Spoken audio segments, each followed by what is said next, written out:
Hello everyone. Welcome to our next session of General Women Health and Hygiene. So, I Vaishnavi Bangar And I Sakshi Surashe. We are here to discuss a woman health related topic, that is breast cancer. So for that we have Dr. Archana Bansod ma'am to guide us. So ma'am, shall we start? Yes.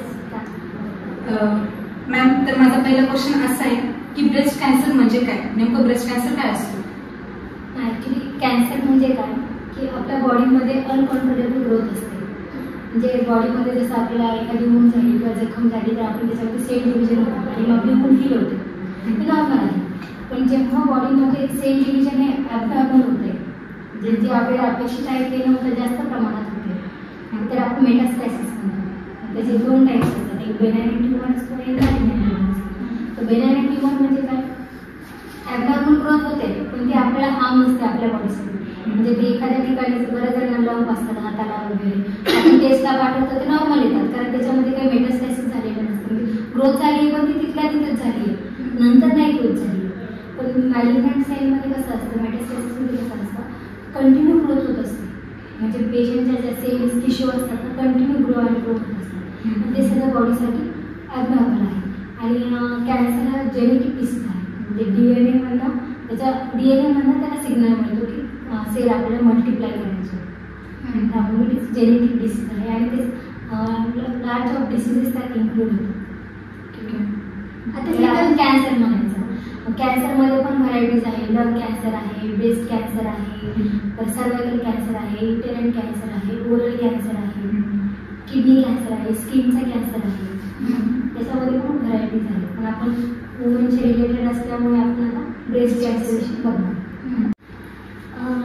तुमच्याकडून आम्हाला cancer काय असतो ह्याच्याबद्दल तर कळालं, पण आता नेमकी ब्रेस्ट कॅन्सर होण्याचे कॉजेस काय काय, कारण काय? ब्रेस्ट कॅन्सर ॲक्च्युली मी तर म्हटले कॅन्सर जेनेटिक डिसीज आहे. तर असं स्पेसिफिक नाही आहे की तुम्हाला जे प्लास्टिकमध्ये तुम्ही जेवण वगैरे केलं किंवा प्लास्टिकच्या बॉटल जास्त यूज केल्या पाणी पिण्यासाठी म्हणून तुम्हाला ब्रेस्ट कॅन्सर होईल असं नाही. त्याची व्हरायटी ऑफ रिझन्स आहेत. त्याचं मेजर काही सांगितलं की नलिपॅरा, म्हणजे ज्यांना काही मूल बाळच झालेलं नाही, म्हणजे त्यांनी कधी लॅक्टेशनच केलेलं नाही, लॅक्टेटेड फेज त्यांची कधी झालेलीच नाही, तर तशा वुमेन्समध्ये होण्याचे चान्सेस असतात. परत ज्या वुमेन्स आहेत ज्यांनी फिडिंगच केलं आहे पण थोड्या दिवसांपुरतं केलं आहे त्यांना पण होण्याचे चान्सेस असतात. आणि फॅमिली हिस्ट्री ज्यांच्या घरामध्ये ऑलरेडी झालेलं आहे त्यांच्या आईला आजीला, तर ते जीन त्यांचं डॉमिनंट असते की त्यांना चान्सेस असतात ब्रेस्ट कॅन्सर होण्याचे. आणि ब्रेस्ट कॅन्सरचे अजून भरपूर कॉजेस आहेत की ओरल कॉन्ट्रासेप्शन म्हणून टॅबलेट्स यूज करतात, जसं यामिनीच्या टॅबलेट्स आहेत, त्याच्यामध्ये प्रोजेस्टेरॉन असतात. हार्मोन पेशंट येतात, त्यांना पिरियड्स रेग्युलर येतात पण प्रेग्नन्सी राहू नये म्हणून ते टॅबलेट देतात. तर त्याचा जर आपण कंटिन्यू यूज केला तर त्याने पण ब्रेस्ट कॅन्सर होऊ शकतो. त्याने एंडोमेट्रियल कॅन्सर पण होतो, ओव्हेरियन कॅन्सर पण होतो आणि ब्रेस्ट कॅन्सर, 3 कॅन्सर होण्याचे चान्सेस जास्त असतात. त्यामुळे त्या टॅबलेट्स आपण एक अवॉइड करू शकतो. त्यासाठी आपण दुसरं यूज करू शकतो, कॉपरटी आहे, फॅमिलीचे ऑपरेशन. टॅबलेट हार्मोनचे टॅबलेट इंटेक करणं हे आपल्यासाठी हजार्डस आहे.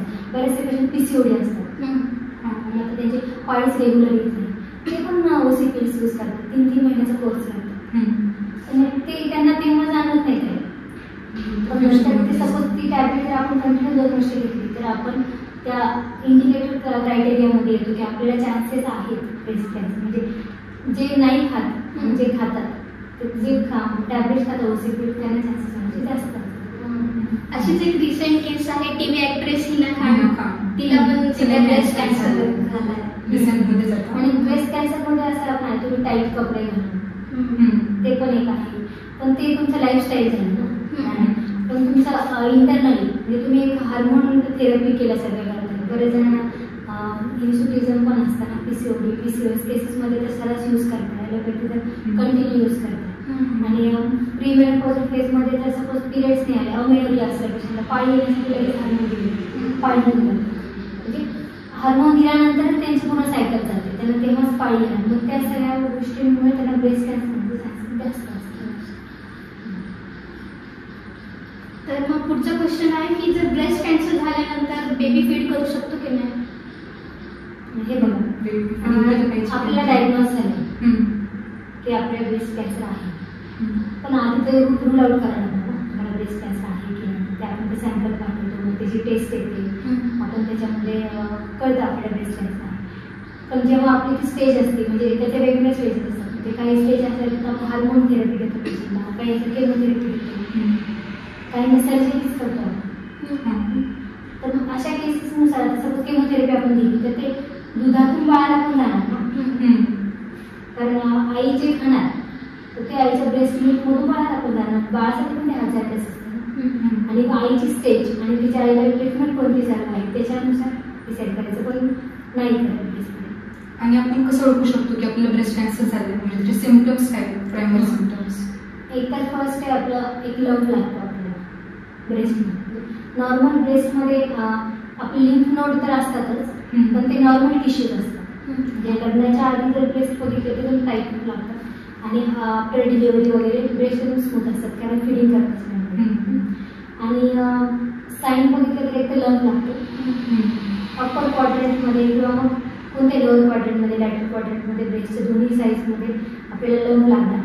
हार्ड लंप असतो तो, मोबाईल असतो तो, आणि कलर चेंजेस पण दिसतात आपल्याला. म्हणजे रेड कलरचं ब्रेस्ट दिसतो किंवा मग ऑरेंज बॉडी स्किन म्हणून एक त्याचं सिम्पल ब्रेस्ट कॅन्सरचं स्पेशल, त्याच्यामध्ये पूर्ण ब्रेस्ट स्किन जे आहे पूर्ण ऑरेंज कलरचं झालेलं असते. ब्रेस्ट कॅन्सरमध्ये एक ब्रेस्ट झालं, ब्रेस्टचा शेप चेंजेस बघणार, ब्रेस्टमध्ये आपण शेप बघणार, ब्रेस्टचा कलर बघणार.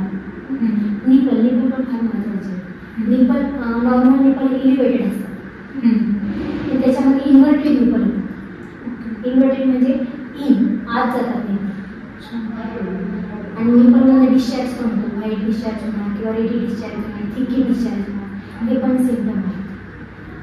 आणि मोस्ट ऑफ ब्रेस्ट कॅन्सर होण्याचं एजच आहे 15 to 39, हे नॉर्मल एज आहे. पण अबाव 40 तर सगळे स्कॅन केलेच पाहिजे. थोडे असं वाटलं की डिस्कम्फर्ट आहे, दुखतंय, ब्रेस्टमध्ये त्रास होतोय, मॅस्टलजिया जाणवतो.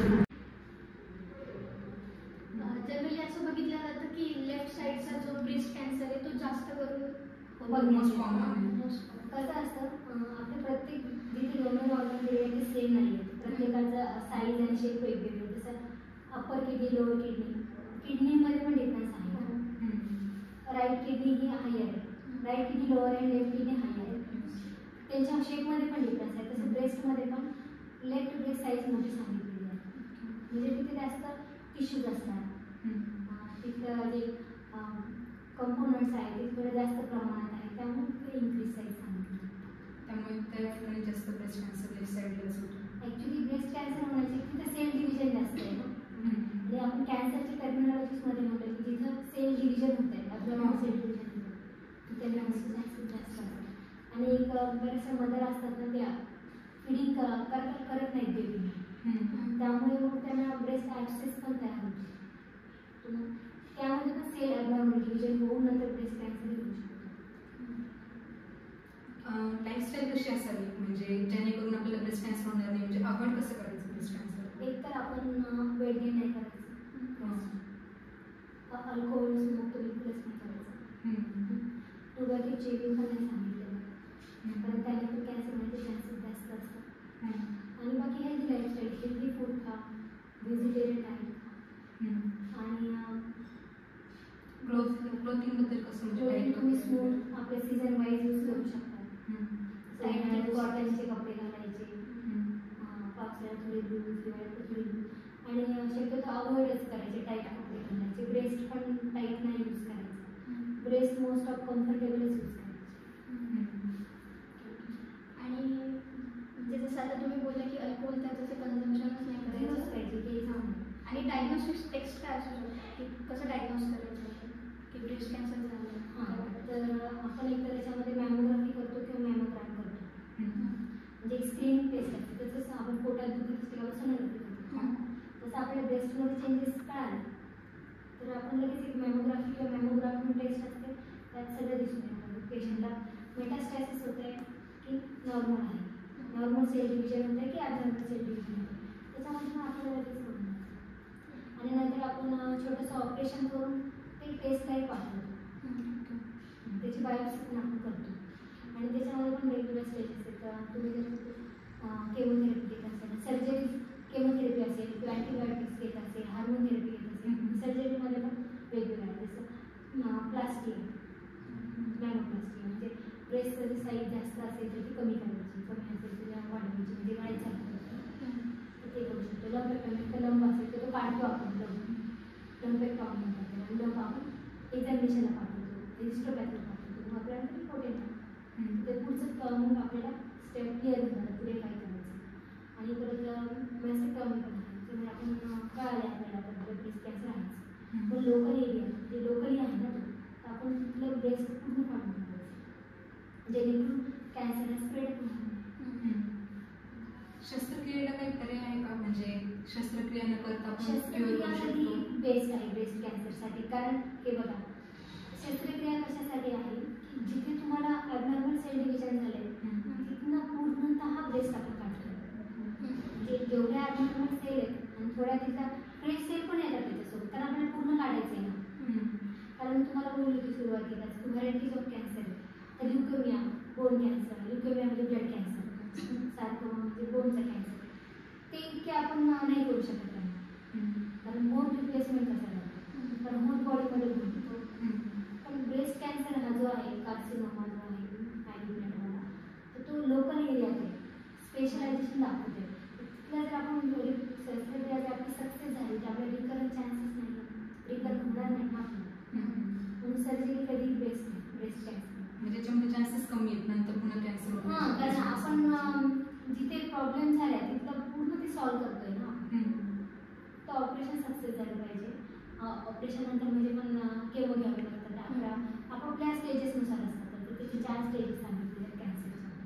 तर त्याच्यामध्ये तुम्ही केमो, तुम्हाला 11 केमो सांगितले, 18 केमो झाले सांगितले, तुम्ही ते रेग्युलर घेतले पाहिजे. त्याच्यासोबत पण तुम्ही आयर्न सप्लिमेंट पण कंटिन्यू केली पाहिजे, कारण पेशंटला खूप थकवा येतो ब्रेस्ट कॅन्सरच्या आपली सर्जरी. आणि कोणत्या स्टेजमध्ये हा लवकर डायग्नोज होतो, म्हणजे जनरली कोणते पेशंट ॲक्च्युली आपल्याला थोडे चेंजेस दिसले ब्रेस्टमध्ये थोडा रेड कलर दिसला, किंवा आपल्याला असं वाटलं स्वेलिंग आहे, खूप लालपणा वाटला आणि दुखतंय, त्रास होतोय. मेन म्हणजे गाठ लागली की लगेच हॉस्पिटल जायचं, कारण गाठ असली की सगळेच घाबरतात. आपण असे बघतो की ज्या फिडिंग करतात त्यांच्यामध्ये स्किनमध्ये मिल्कच्या गाठी गाठी होतात. कारण त्या ब्रेस्ट फीड नाही करत. मोस्ट ऑफ प्रायमरी पेशंट असतात की त्यांना माहीतच नसतं ब्रेस्ट फीड करणं खूप गरजेचं आहे. त्या गाईचं दूध किंवा टॉप फिडिंग सुरू करतात बाळांना, कारण त्याची निकल ऑलरेडी डीप असतात, इलिव्हेट निकल असतात. मग आपण त्या निकल सेटून निकल इलिव्हेट करतो, मग त्याची त्यांनी तेवढी मेहनत घ्यावी लागते.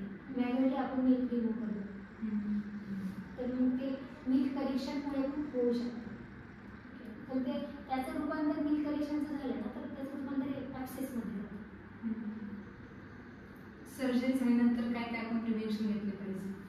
सर्जरीनंतर खूप थकवा आलेला असतो, त्यामुळे आपण आयर्न टॅबलेट कंटिन्यू घेतला पाहिजे. थोडंफारचं एक महिन्यात एक सलाईन डॉक्टरकडे लावून घेतली पाहिजे हॉस्पिटलची. तर तुम्ही महिलांना अवेअर करण्यासाठी अजून काही सल्ला देऊ शकतात का? मी महिलांना फक्त सांगेन की तुम्ही ब्रेस्ट यूज करताना टाईट यूज नका करू, रेग्युलर एक्सरसाइज करा, वजन वाढवू नका तुमचं.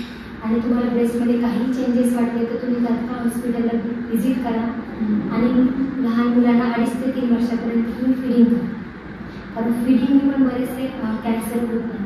ब्रेस्ट कॅन्सर होण्याचे चान्सेस कमी होतात, कारण आपल्या पिट्युटरी ग्लँडला सिग्नल जातो ब्रेस्ट फिडिंगचा, आणि मग तिथून आपल्याला आपण बेबीला फिडिंग करतो. सगळी रिफ्लेक्स आहे ना, बॉडीमध्ये एक हार्मोन्सच आहे इथे. तर मग हार्मोन्स जेव्हा तुमचे संतुलित राहतील तेव्हा तुम्हाला हे कॅन्सर होण्याचे चान्सेस कमी होतात.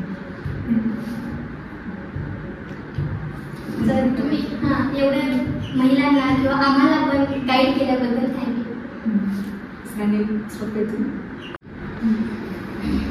कॅन्सरचे काही सिम्बॉल्स वगैरे आहेत? हो आहेत ना. सध्या ब्रेस्ट कॅन्सरचा रेड रिबन सांगितलं, रेड कलर ब्रेस्ट कॅन्सरसाठी सांगितलं आहे, ऑरेंज कलर हा किडनी कॅन्सरसाठी आहे, आणि ग्रीन कलर हा लिव्हर कॅन्सरसाठी सांगितलं. त्याचे डिस्ट्रीब्युशन केले तिथं.